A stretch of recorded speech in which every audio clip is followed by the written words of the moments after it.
time once again for On Point Live. Handicapping some of the great games for you. I'm Michael Horn, but the stars of our shows are two gentlemen that seem to always get it right. I'm talking about Jackie Slater, old number 78, the offensive lineman for the Los Angeles Rams. Played his entire career with the Rams, did an incredible job, 20 seasons, Hall of Famer. Jackie Slater is here today. Vince Ferragamo, along with him, number 15. These guys both played in Super Bowl 14. Vince played on the Golden Bears, Nebraska Cornhuskers, the Rams. He played with Buffalo. He played with Green Bay. The man knows the league. Ladies and gentlemen, if you would please, a round of applause for Vince Ferragamo and Jackie Slater. Thank you. Thank you, Michael. Happy New Year. Hold the applause. Hold the applause. Hold your applause, everybody. There you go. That's it. How's your New Year going, guys? What'd you do in the New Year? Oh, boy, it was pretty great. good. Huh, Jackie? Pretty good, yeah. Celebrate the New Good Year. start. You know what we had at midnight? Lentil What? soup. Lentil soup. And That's I have, good of course, I for had you. my ravioli. Did you know, have that some was shredded awesome. cheese? You had some shredded Oh, cheese? yeah, I had that Harmony Oh, my cheese for goodness. sure, boy. And you know what else I saw this weekend was great? What? The oldest completion in the history of the NFL. Is 77 years combined average. Mm-hmm. Quarterback and receiver. You know who they were? Who were they? Aaron Rodgers and Adam Thielen. I was Really? waiting for that connection. The all oldest day. For the connection of a Pittsburgh Steelers. receiving pass and touchdown. Right. And catch. No, just a catch. Pass and reception Right. from the oldest duo of players. Correct. And how much was their combined Oh, ages? Yeah. 77 years. 77 years. That's Aaron That's getting on up Rodgers. there. He's got that himself. Hey, there's still hope for us, Jackie. Yeah, no, ain't no more hope for me, buddy. No hope for me playing no more football. I Come on, play my Jack. last down. We can make it over 100 I got years two if we snaps. combine. I got 2 snaps left in me, Vince. And, I I see told you Matthew guys- and David that they get out of line. That's where I I'm see going to you. use it. The audience does not know that on Sundays you guys are texting back and forth. I see you two as coaches. I mean, we're going to get into that a little bit later on, some Unbelievable. firings here. I think there's some openings, and you guys could fill some good spots here. Come on, Jackie, let's go to work. Let's go coach somebody. Vince could definitely call a game. He could definitely call a game because he understands trends and everything. Now with me, what I could do is I could solve some of the technical problems. Because when I looked Line play. when I looked at DJ Humphries and the way he played a couple of weeks ago and almost single-handedly lost the game, I'm thinking, all you got to do is this. All you got to do is that. They need you to get in there and coach them. I That's can what they offer need. up the advice and show them how to do it at the very least. I can bring the food. HarmonyCheese.com is our sponsor. Oh, yeah. We'll tell you about these guys. They've been selling some great cheese. HarmonyCheese.com. Email us onpoint@crntalk.com. And check us out on YouTube on our channel, On Point Live with Vince and Jackie. It's On Point Live. We'll be right back. Welcome back to On Point Live. I'm Michael Horn, our producer. Corey Marino once again on today's broadcast. The stars of our show, though, Vince Ferragamo, Jackie Slater, and our sponsor, HarmonyCheese.com. And let me tell you something, gentlemen. I like your comments on this. HarmonyCheese.com, throughout the holiday season, was offering their cheese available at a 10% discount if you were a first-time order of cheese from Harmony Cheese.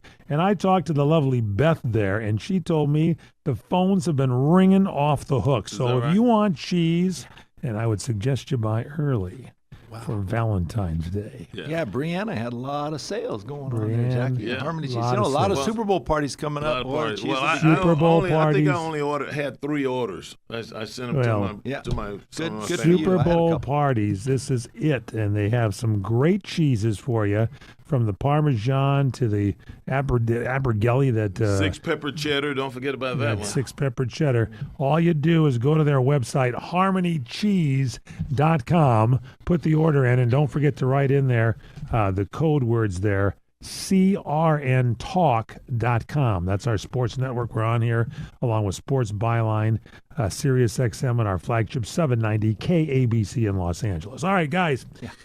We're getting into the playoffs, but we got to take a look at last week and see what the heck happened here. We got a lot of different games that went on. What do you think here on some of these games? What about that Ram game there, Vince? Well, the Rams came back. The Rams bounced back, and they're resilient. I mean, watching pregame warmups, though, I had a question: why aren't they playing Devontae Adams? He was running up and down the field with but no he wasn't pain. Cutting, Vince. He wasn't. Well, he wasn't. Cutting, Yeah, it wasn't a lot of stopping stress on that hamstring. But I think they're saving him for the playoffs, which are coming up. Smart. Wild card weekend, yeah. This is a smart thing. But the Rams did look good. They looked good offensively, defensively. They ran the ball. Of course, they were playing the Cardinals, which we figured they would win that game. Yes. But Stafford was on target. He was on top of his game, throwing 4 touchdowns, and they did what they had to do to win, Mike, and get ready for the playoffs. To win the game. And one of the really interesting things to me, and it never ceases to amaze me, how your opponent, particularly your upcoming opponent, how they view the nature, the mental nature of that football team, the health of that football team at that particular time. Now, there's no doubt in my mind that the special team coach for the Arizona Cardinals, he looked at the Rams and he saw where Sean McVay just recently fired his special teams coach. And then he put a guy, Kotwicka, in charge of the special teams early enough so that he can iron out all of the wrinkles and get everything rolling in the right direction. And so the conclusion would be that everything is all fixed now. But the one thing that wasn't fixed. It reared its ugly head, didn't it? It reared its ugly head, and it speaks volume about the competitive nature of every phase of football. Offense, defense, and special teams. This special teams coach at the Arizona Cardinals looked up and he said, these guys don't have a spy to take advantage of any down the middle of the football field pass that we make on punt downs. And what did they do? They threw a beautiful pass to a wide open guy eligible receiver down the middle of the field when they should have been, when they were supposed to be punting, and they caught the Rams off guard. And that just speaks volume to the competitive nature of pro football in the NFL. Who would have thought that anybody would try anything special against the team that just hired a new special teams coach that was given time to fix everything? And it's a play like that, Jackie, that can spark a turnaround for a team. And the Cardinals needed a break. They needed a spark. It happens all the time. They caught a little lucky streak, but they weren't able to capitalize. No, weren't able to capitalize. Let me ask you this question to both of you. Start with you first, Jackie, because you played your whole career with the Rams. Mm-hmm. And there's one stat here that we didn't even talk about here in our prep here before the show. But Seattle Seahawks are sitting down relaxing this week, and they have a receiver there, Cooper Kupp, who was with the Rams for years. Do you think that the Rams missed Cooper Kupp in this season? That could have been one extra guy they should have put the money up and kept him? Well, it's a great question. But if you look at how Puka Nacua has played, you have to conclude that he did everything. He did everything that Cooper Kupp had done. Puka Nacua, in fact, Vince, I wanted to talk to you about this because I'm really concerned about Puka Nacua. I'm concerned about his long-term health, his long-term production, because they use this guy, like a running back. And there's no way you can convince me. We brag and we love to see him go up and make all these one-hand catches and everything. But what I'm looking at is a guy who did a lot of work on the ground and was on the ground a lot. Every time he goes up off the ground and he's that high and he's coming down and landing on his hips and on his back and on his knees and everything, holding on to the football. We're excited about that. But Vince, that ground is hard. And I can tell you from personal experience, it takes it out of you. And this guy, every single game is on the ground hard at least 6 or 7 times in that ball game. I'm concerned about his health. Now back to Cooper Kupp. Cooper Kupp is making a contribution where he is. I mean, I still saw him make a spectacular catch against the Rams when they beat them the last time they played. Cooper Kupp is going to be telling them what Sean McVay's tendencies are. Because you and I talked about this, Vince. Cooper Kupp is probably potentially an offensive coordinator ahead of any player in the National Football League right now, because that's just who he is. The guy is brilliant when it comes to understanding coaches' game plans, and he understands how to take advantage of defenses. So he's got to be considered a part of the coaching staff in Seattle right now, if you ask me. So Vince, should they have kept Cooper Kupp on the Rams just to kind of mix it up a little bit with Nacua? Well, he ends up in the same division with your opponent foe. So it goes to Seattle, but he made a huge difference. And I think, obviously, he's not dispensable. So you can't lose a player like that, because what Jackie said, what he brings to the table is a knowledge of understanding when you're on the field, and the confidence that he gives to other players like JSN, how to get open. You know, what he's been able to portray in Seattle is more than just his ability to catch passes. Right. He's given them insight as how to get open, what it takes to be a competitor. Right. You have a knowledge, experienced receiver giving it to these young receivers, and they're stepping up. And then you have a quarterback who believes in him, and now they're starting to distribute the ball. To him as well. With their running game, that's why they're the number one team, Mike, you because of Cooper Kupp. You saw the catch, his last catch. May have been his only catch. Yeah. I don't know how many times he was targeted, but you saw the last catch he made when Seattle beat the Rams, right? Yeah, last week he had another great catch against the 49ers. That was 2 weeks in a row. He's had fantastic catches. So to dispel Cooper Kupp physically as a receiver in any way would be a mistake, and then to dispel his contribution to young Mike Macdonald up there at Seattle and what they're trying to do offensively would also be a mistake. And you know what's so smart about Mike Macdonald? He's used Cooper Kupp in a limited role. So he's only being asked to catch a couple balls, but what they're doing is promoting other players through his ability to be on the field. The Rams win 37-20 over the Cardinals. Cardinals are firing people. We'll talk about that later. Let's look at another game. Two teams that had their own destiny at hand there, the Panthers and the Buccaneers. It was sort of a who takes what. What did you think on that one? Well, the Panthers really were in a must-win situation because they couldn't depend. Their destiny wasn't in their own hands. They had to wait for the Atlanta game, but they lost to the Bucs, and I have to credit Baker Mayfield. I mean, he played a great game. He was very competitive at the end, and great players step up in the great moments of a game. Always. It could happen in the last 2 minutes of a game. It could happen any time, but you really saw that, and I thought they had a chance, and they had to sit home, wait for the finish of the Atlanta game. Right. So, but the Panthers are a team to watch out for as well, Mike. They ended up actually winning the NFC South. Yeah. And they've got some young players. They got some local talent, on their team. They got two guys, one from Mater Dei, one from Servite High School. Their quarterback, Bryant Young. Absolutely. And McMillan, the receiver who went to Arizona from Servite High School. Absolutely. And then they're going to play the Rams this week, Jackie. Yeah, it's like coming home. It's another Mater Dei boy, and your boy, Lake. Yeah. Quentin Lake. Quentin Lake's dad. Who we know as dad. Yes. When we come back, we're going to take a look at the Packers and the Bears, who played each other twice this year and are going to be playing themselves again. So we'll take a little break, give you a chance to order some Harmony Cheese. Go to their website, harmonycheese.com. That's our sponsor here on Point Live with Vince Ferragamo and Jackie Slater. Don't forget to say CRN Talk on checkout. You get 10% off your order. Email us. Let us know what you think. What are your comments, questions? On Point at crntalk.com. On Point at crntalk.com.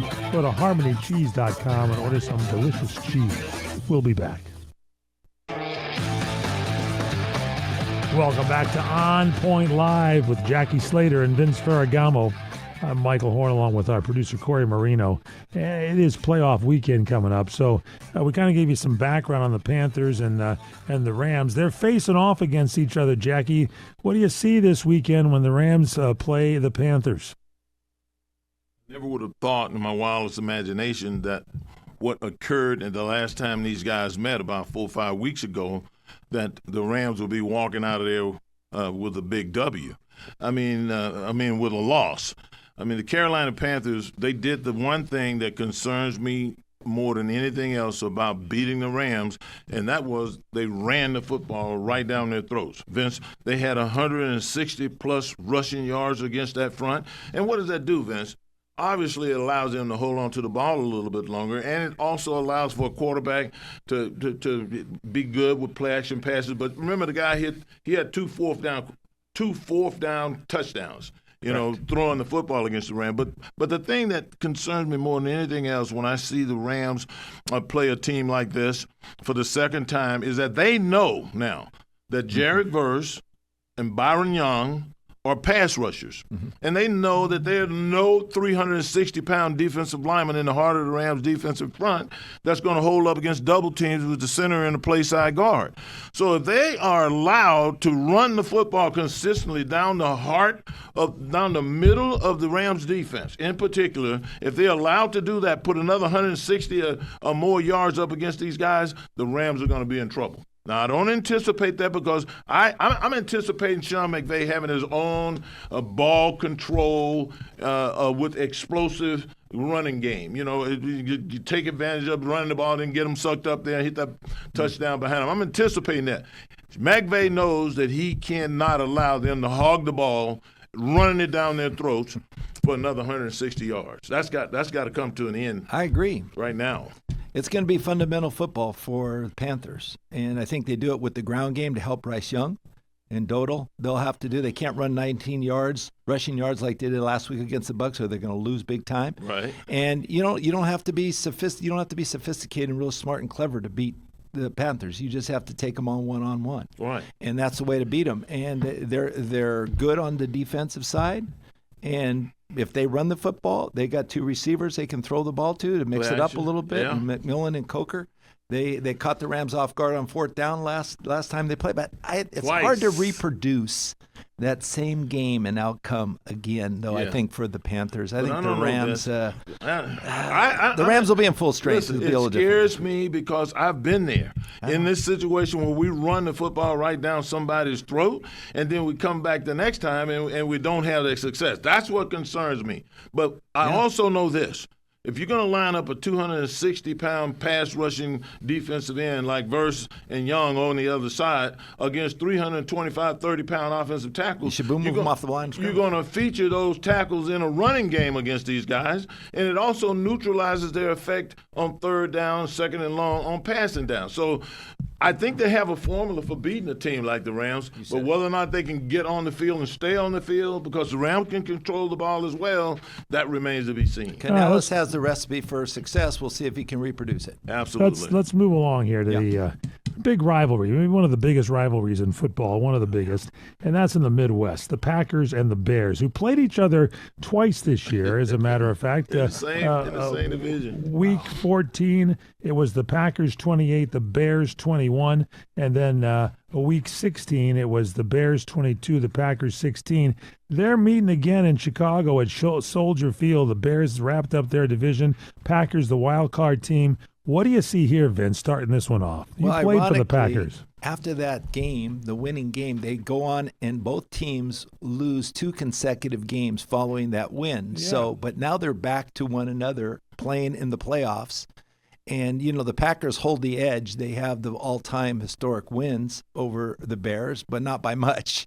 So it's really a big rival, one of the oldest rivals in NFL history. It's going to be a tough game. I think the Bears may have a slight advantage because they're playing at home.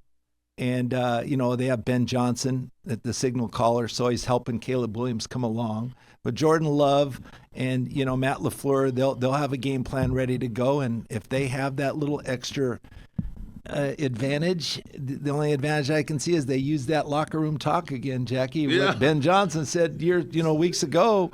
I mean, the best thing about it is beating Matt LaFleur twice a year with a little smirk on his face. Yeah, so if that happens, they can put that to use. You better believe that was upon the bulletin board in their locker room. If any way they lose the game, that'll be the result. Yeah. Jackie, as that old NFL announcer would say, there was something else up the sleeve of the Green Bay Packers. And Jackie Slater has more to tell you about it. Oh, there's no doubt about it. Yeah. You can't be giving bulletin board material out by making comments like that. But interesting thing about the Packer Bears, these guys haven't really won a game since the last time they lost to each other. And so this is a rivalry that, in my opinion, Vince, I think the difference is going to be who does the best job on third down.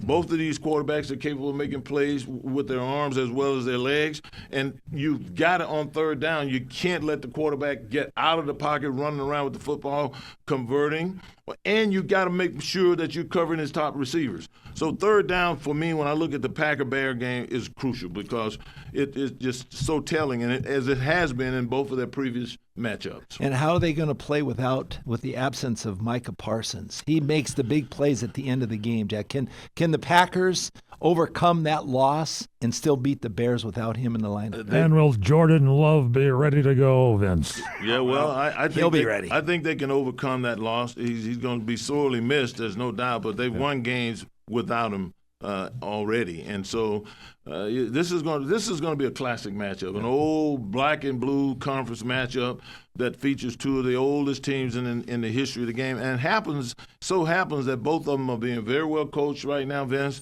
They got good players at the key positions, and they're growing on the other side of the ball defensively. So this is a difficult game for me to call. Me too. All right, let's call this game. Buffalo Bills playing at the Jacksonville Jaguars. What do you think on this one coming up? Well, the Bills, I mean, they bounced back late in the season. And now without Patrick Mahomes there, without Lamar Jackson they gotta be, in the playoffs, they are the team to beat. They got to be pretty excited. They got to be pretty excited. They don't have the defense, but, who else really does? So I shouldn't say that because the Texans do, and so does, and so does Buffalo. And, we'll see. It's just. They better not be overlooking the Jaguars, Vince. They better not be overlooking the Jaguars because that Liam Cohen is up for Coach of the Year. How many games have they won in a row now? Well, Corey, they had like 6 games in a row or something like that?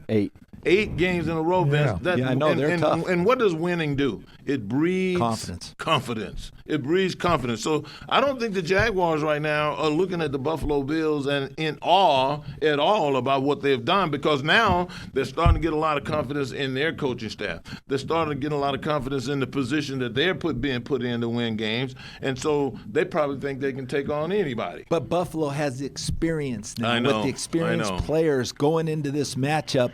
They know what it's going to take to win this game. Absolutely. Jacksonville's just trying to figure it out. Absolutely. Therein lies what could be the difference. Therein lies what could be the difference. Let's talk a little bit about go from Buffalo playing the Jaguars to Seattle. They got their bye week, but they beat the 49ers and beat up on them pretty well last week, 13-3. What's that going to do to the 49ers when they face off against the Eagles? Well, Seattle looked good in that game, and it's all about their defense. When their defense is one of the top defenses in football. No doubt They've got about a it. big defensive line, powerful, can push pressure on the offensive line. They're grudgingly give up yards on the ground. Okay, that's where they had the 49ers. They had them in control of the 49ers. The 49ers couldn't move the ball at will like they normally do, even through clever play calling. It just didn't work. They just overpowered them. It did. And that, to me, was the biggest difference. I mean, Brock Purdy was under duress most of the game. I mean, he made a few plays, but they only managed 3 points. Michael, you can't beat a team scoring 3 points. No, you can't. There's no way you're going to beat the team. No. So that defense shows up. I mean, defense travels well. We said that. Absolutely. And they went to Santa Clara. They may be back there in 4 weeks. So yeah. you hit they might like that feel. And you like Sam Darnold. You've been talking about him all season long. Sam Darnold. You know what? The most confidence I had that I've gained in Sam Darnold was when he was in the huddle. I'm telling Vince this on the way in today. When he was in the huddle, addressing that huddle with the 2-point play that they were going to use, that they converted to beat the Rams, in that game that they played in overtime. Vince, the confidence I've seen it 100 times. I saw it in you. I saw it in several of the 21 different quarterbacks that I played with. This guy knew what this play was going to deliver for them. You could see the confidence that he was speaking into the team to do their jobs, and he went right out and executed. Sam Darnold, we got to remember. That's a great point, Jeff. Even though he has had some serious boo-boos, Yeah. he has had some seriously atrocious games, like when he threw all those picks against the Rams early. This guy was a 3rd overall pick. and understanding how to work with a guy like that and grow him and develop. And the other thing about him, this guy's won, 13 games, 14 games? Oh, yeah, 14. They've had the best record in the NFC. Back-to-back years, he's won 14 games with 2 different teams, Vince. Yeah. So the guy is a talent. He is. He can get disrupted sometimes, but boy, he is something that's special that I think a lot of people have been overlooked. So the 49ers 12-5 playing at Philly, Eagles 11-6. This should be a pretty good playoff game then. What do you think, Jackie? Well, I mean, the 49ers are probably going to get. I hate the 49ers with a passion. You say that every week. I hate them with a passion, and I'm looking forward to watching them get thumped, and I got a funny feeling that that's exactly what's going to happen. What do you think, Vince? Well, I like the Vic Fangio. I think their defense is up to par to stop the 49ers, and I think the Philadelphia Eagles, their offense can overtake the 49ers on defense. I agree. A lot of Harmony cheese going to be eaten on this one. Go to their website, harmonycheese.com. Get your order in early, not only for the playoff weekend, but for the Super Bowl coming up. It's On Point Live. Email us, onpoint@crntalk.com. We'll be back. Welcome back to On Point Live. It's a hot week this week. I'm Michael Horn with Corey Marino, our producer, stars of our show. Vince Ferragamo, Jackie Slater from the Rams, kind of counting them down. Chargers had a tough week last week, and New England had another great week. So it's the Chargers 11-6 playing at the New England Patriots 14-3. What do you think about this one, Vince? You've been a big New England fan all season long. Yes, I have, and I think that Mike Vrabel's done a great job with this team, turning it around. Drake May's having an MVP year. But, the Chargers have been impressive too, Mike. And last week they held their starters out. And I didn't expect them to do much in that game. And I think Justin Herbert will be back this week. But, they have to travel to New England, which is the second seed. 14 wins this year. They've pretty much dominated most every game they've played. And, this is going to be very difficult for the Chargers to do this because you have Josh McDaniels at the helm leading the way with play calling. And Mike Vrabel is concentrating on the defense, and their special team is up to par. They've got some great young talent, a lot of no-names everywhere that just show up and play. I think it's going to be a difficult task for the Chargers, and New England is playing at the top of their game. So it's the playoffs. Anything can happen. But, this wild card weekend is a fun time to be watching football. It is, Vince. And you're right. This New England Patriot team is nowhere near the New England Patriot team from a year ago. The New England Patriot current roster has been totally overhauled. Mm-hmm.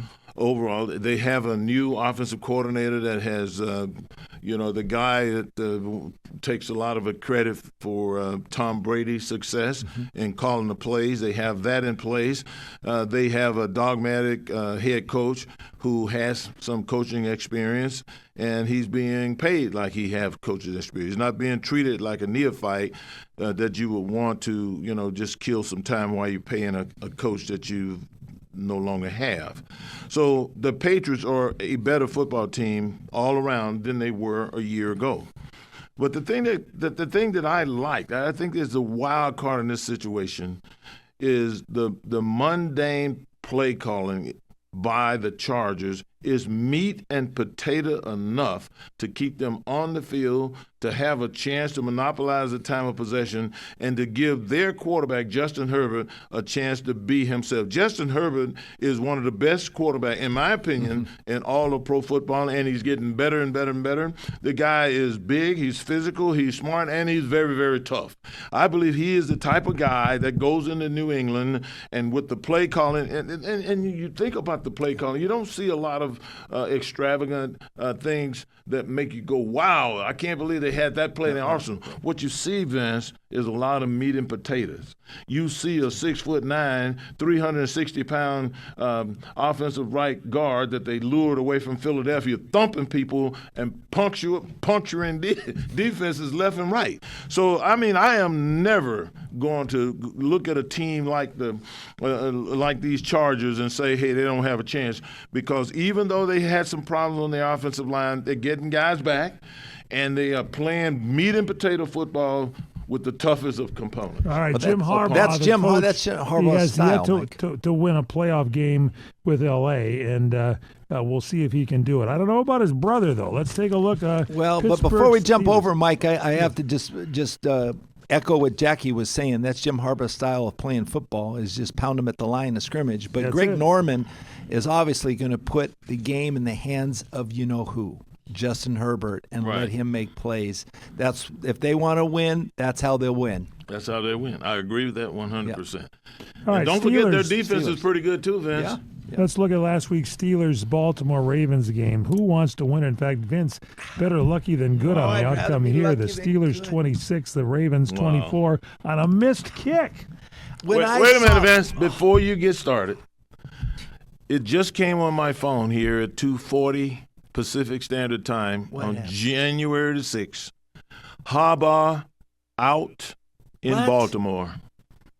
After 18 seasons, Coach John Harbaugh and the Ravens are parting ways. You got to be kidding me. I kid you not. It just came Probably on. the winningest coaches. It just came in on my NFL phone. history. They're in the playoffs. Unbelievable. They had 8 wins this year. Okay, they had he was without his starting quarterback for most of the year. Because he had a pulled hamstring. Todd Monken is a great offensive mind for Yes, he him, is. and they were just getting ready to explode. Absolutely. If that guy, that kicker came in, I go, wait a minute, he's a rookie kicker coming in to kick this game winner? I hadn't even heard he never missed a field goal, but you don't put a rookie kicker for in this situation? Absolutely. It wasn't even close. I bet you they didn't keep him off the Gatorade the last month.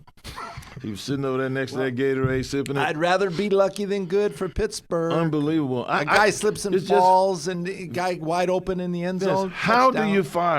you fire this guy when he is the backbone, has been the backbone of everything you've done for the last 18 years?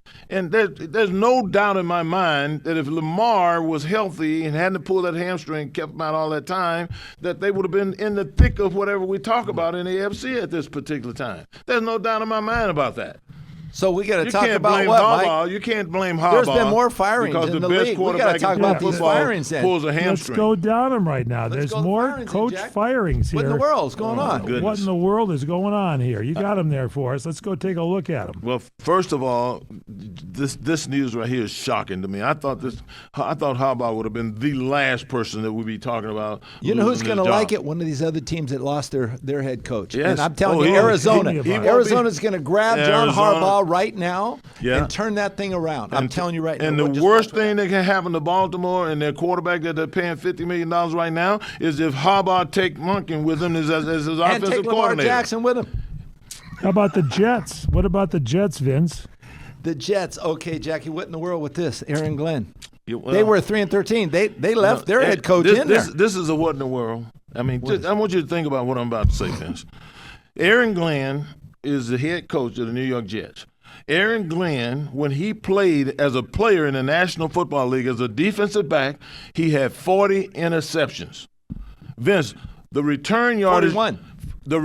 41 interceptions. Yeah. The return yardage on those 41 interceptions was almost 2,700 yards in returns after he got the pick. That's not counting the forced fumbles and the fumble recoveries that he had. This guy So their knows. defense should be This good. guy knows how to play defense. He understands coverages.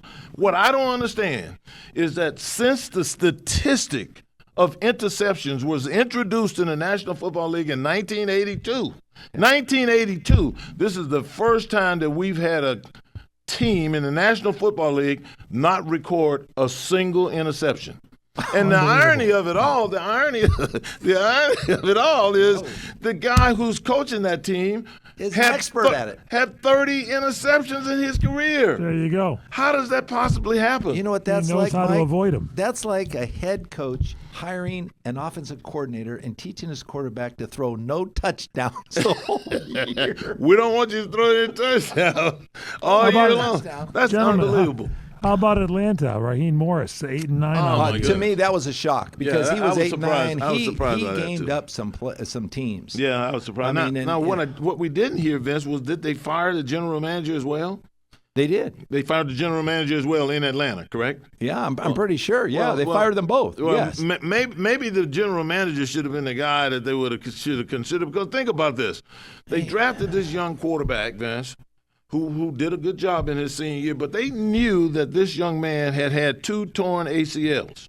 2 torn ACLs, and I think he tore 1 in each knee. Now he's out and on the shelf with another torn ACL. So how? That's Penix. Yeah, Michael Penix. How do you make a decision to bring a quarterback like that in and draft him in the first round when you know that this guy is probably not going to stay healthy? Now you got to rely on a guy like Cousins, who's a stoic in the pocket, make good decisions at times, but if you don't support him with great protection and great receivers, this guy's going to struggle as a quarterback for you. I was a little disappointed to see some of the decisions made over in Atlanta, especially the firing of this coach. All right, you had a little quarterback controversy at Cleveland. Now you got a coach controversy with another firing there. Yeah. Vince, your thoughts? Kevin Stefanski, a 2-time MVP coach of the year. 2-time coach of the year in 6 years, Vince. I know. And then, he has his problems with quarterbacks. That's GM. That's acquisitions. That's an not acquisition problem. necessarily on the head coach. He doesn't do his drafting. But, he's had 4 quarterbacks, 4 potential quarterbacks. Where's the rest of the guys? Let's build a team around 1 quarterback. Right. And that's not even to mention all of the stuff that was going on with Shedeur Sanders this past year. There's a lot circulating. Even the previous quarterback where they have problems with. So they've had problems in Cleveland. And Stefanski, I thought, kind of wrote the way through most of it, but it was a rocky road, and they probably figured that we got to change. Vince, he was the coach of the year. Twice. I know. Was. The key word there is was. Let's look at the last 2 here that we have now. Arizona, Jonathan Gannon with a 3-14 record gone. Las Vegas, Pete Carroll, also 3-14 gone. Jackie, your thoughts? Well, in my opinion, the Arizona Cardinals brought in Gannon because he's a defensive mind. Mm-hmm. They thought he was like a Vic Fangio type of guy. And they thought that he would match up well with young Kyle Shanahan at the 49ers and young Sean McVay at the Rams. But that didn't play out at all. I mean, these guys were far and away ahead of whatever defenses that he was throwing up, and they thumped him consistently. So with that in mind, knowing that they brought him in there to stop these 2 young dynamic play callers and never haven't seen it come to fruition, Vince, I can understand this firing. 3 of those coaches were last in their division, Mike. Let's look ahead to the MVP races. What do you think there? I kind of like, I don't know, Corey, our producer, is a big fan here. Who do you like, Corey? Yeah, well, this is a problem. Let's go to See, Corey. I am, first of all. Let's go to Corey. Let's go to Corey. I'm having problems understanding this. I have my own feelings about it, but then I listen to Corey, and he makes sense. Yes, and then I listen to Vince, and he makes sense. Okay, you can judge. And I just want to know. Matthew Stafford, 37 years old, throwing touchdown after touchdown. They're in Los Angeles, they have a promo. You throw 2 or more touchdowns, you get a free jumbo jack at Jack in the Box. Jack in the Box is about to go out of business. They've been giving away so many You have to win by jacks. 2 touchdowns. Okay, yeah. All right, Corey, who do you think should be the MVP? So I think Stafford should be the MVP because he had more touchdowns and he played. So the first thing is he played better teams. So if we want to go stat for stat, it's going to be wins against teams that are just 500. They just have to. They're not even great teams. They just have to be even record. Stafford has 4 wins, and Drake May has 1. Okay, Vince, you like Drake May. You like him on New England. Well, that's only one reason, Vince. Can you give us more reasons why your guy should be the MVP? Yeah, Drake May. Okay. Corey agrees with Tom Brady. I agree with Bill Cowher and J.J. Watt. Okay, that Drake May, who has more wins of the quarterbacks? Okay, who has the highest percentage completion? Who has the highest pass average per attempt? Okay, who has the highest rushing yards for quarterback? Who has the most rushing touchdowns for quarterback? Who has less pick sixes for a quarterback? He has 1 less. Okay, what's one? It's less. Okay, it's talking per career. Who has more yards per season? rush? This season, one season. I think Matt Stafford only 1 season. Do you know how many yards Matt Stafford had rushing this year? 1 yard. Okay. Who has more touchdowns in total? That's what I'm saying. Matt Stafford. How do you win games? Touchdown. And touchdowns. And the biggest stat. No. Wait. The biggest. You didn't like this one. You didn't like this one. The biggest stat of them all. MVP could not lose to the worst team in the league. And home opener to open the season. Drake May drops it to the Ravens. It's not a lifetime achievement award, and you don't throw for 1-yard touchdown passes like 14 of them. Can't be MVP when you lose to the #1 pick in the league next year. All I know, everybody, is these jumbo jacks taste really good after a Ram victory. Okay. 2 or more touchdowns, and they go great with Harmony cheese. We'll take a little break off here, and I'll go get another jumbo jack. It's On Point Live with Vince and Jackie. All right, On Point Live with Vince Ferragamo and Jackie Slater. Time to kind of count them down and handicap the weekends for you. Saturday, Rams at the Panthers. Who do you like, Jackie? I like the Rams, and I'm hoping that their defensive front holds up against the pounding that the Panthers are capable of putting on them. They can't give up no 160 yards, Vince. Yeah, I don't think the Panthers can duplicate that yardage on the ground, Jackie. I'm going to go with the Rams. Yeah, me too. I'm going Rams. Corey? I like the Rams as well. All right, Corey, Packers at the Bears. Who do you like? I think the Packers are a little too injured. I think I'm going to take the Bears at home. Vince? Yeah, you would think so. But I think there's so much more at stake for Matt LaFleur and the Packers. And I'm going to go with the Packers, not only because we love Harmony cheese, but I just think the Packers are going to really do this to save his job. Because if they don't win this, it could be doomsday. If they could get rid of John Harbaugh, they can get rid of Matt LaFleur. And if you're absolutely right, this young man will not have a job because I'm going with the Bears, and I think Caleb Williams is this guy's rolling now. We're playing with a lot of confidence. I like the Packers. All right, we got the Bills on Sunday at the Jaguars. Jackie. I can still see the quarterback falling in the pocket twice and getting up and running in. He still scored. I'm going with the Jaguars. That just doesn't happen. I'm going with them to upset the Bills. I'm going to go with the Jags as well. And Vince. I'm going with the Bills. How can you not go with Josh Allen in the playoffs now? I know, but I'm going Jags. All right, Now let's go to the 49ers at the Eagles. I'm going Eagles. Corey. I'm going with the Eagles as well. So am I. I still hate the 49ers. I have the Eagles because I like that matchup better. And you also hate the Chargers 49ers. At the Patriots. Vince, you start us off. New England, Drake May to win the MVP. Jackie. I can't sink my teeth into what he just said, even though they're a hot team right now. Derwin James is a special guy. So is Justin Herbert. I'm going with the Chargers. Corey. I'm going with the Chargers as well. I'm with the Chargers as well. How about Texans at the Steelers? I like the Texans. Corey. I like the Texans. I got to go with the Steelers. I'd rather be lucky than good, and I think they're going to win again. I'm going to have to go with old man Aaron Rodgers. I'm going with age before beauty. Yeah. So our show, Get Some Harmony Cheese, our sponsor. Don't forget, when you check out, first-time orders, say crntalk.com. Go to harmonycheese.com. Order your cheese at checkout. Put down CRN Talk, and you will get yourself 10% off your order. Email us onpoint@crntalk.com. Subscribe to our On Point Live podcast with Vince and Jackie. Go to the YouTube channel there and subscribe to it. Put a plus in there for you. What do we say, fellas? What do we always say at the end here, guys? Stay on point.